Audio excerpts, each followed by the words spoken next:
बच्चों, मैं ललित कुमार सरस्वती शिशु मंदिर साहिबाबाद से। बच्चों, आज हम पढ़ेंगे महाभारत पाठ 5 जाको राखे साइयाँ मार सके ना कोई।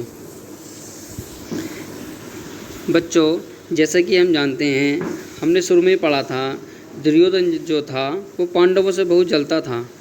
और जब वो धीरे धीरे बचपन से बड़े हुए तो क्या हुआ, भीम की ताकत और अर्जुन की बाण विद्या को देखकर दुर्योधन उनसे और भी ज़्यादा जलने लगा। और वह हमेशा इसी घात में रहता था कि वो किसी प्रकार पांचों भाइयों को मार दे और अकेला ही राज संभाले। दुर्योधन का जो मामा था शकुनी, वो बहुत दुष्ट था और वह भी उसके साथ इसी योजना में लगा रहता था और समय समय पर उसको कोई ना कोई योजना, कोई ना कोई युक्ति ऐसी बताता रहता था। एक दिन उसने दुर्योधन को एक योजना बताई कि वाणाव्रत ग्राम में जो मेला लगता है गांव में, वहाँ पर क्यों ना पांडवों को भेज दिया जाए मेला देखने के लिए। और हम वहाँ पर एक ऐसा महल बनवाएंगे, लाख और चर्बी से बना हुआ महल।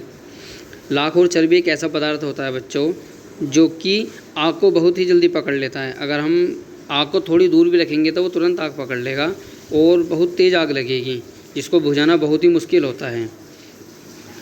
तो दुर्योधन की योजना के अनुसार ऐसे ही हुआ।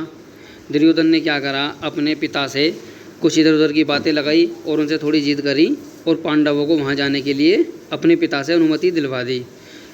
तो क्या हुआ, लेकिन वहाँ जाने से पहले दुर्योधन का एक मंत्री था जिसका नाम था पुरोचन।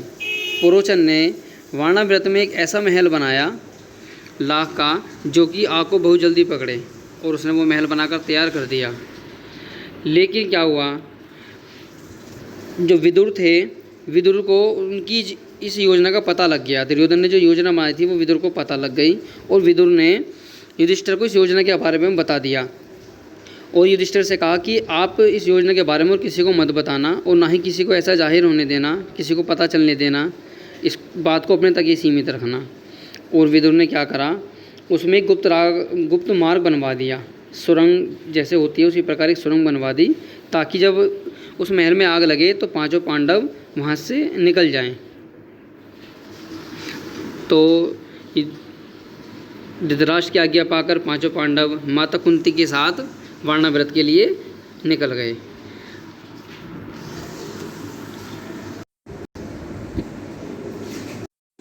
पांचों पांडव और माता कुंती को देखकर वहाँ के लोग बहुत ही खुश हुए। उन्हें देखकर उनके मन में एक प्रसन्नता सी होने लगी, मगर उनको क्या पता था कि दुर्योधन ने क्या यहाँ पर एक जाल बिछाया हुआ है।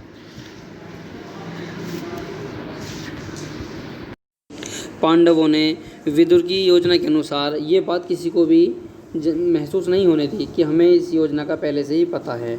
और आखिरकार वो दिन आ ही गया जिसका दुर्योधन को बेचैनी से इंतज़ार था। एक रात उस महल में आग लगवा दी गई, वाणाव्रत वाले महल में। लेकिन जो वहाँ पर एक सुरंग बनवाई गई थी, पांडव उस सुरंग से बाहर निकल आए और वे बच गए। और जो लाख का जो महल था वो जलकर बुरी तरह खाक हो गया। और जब इस सूचना का पता दुर्योधन को लगा तो वह खुशी से बहुत प्रसन्न हुआ। उसको लगा कि पांडव मर चुके हैं। जाको राखे साइयाँ मार सके ना कोई।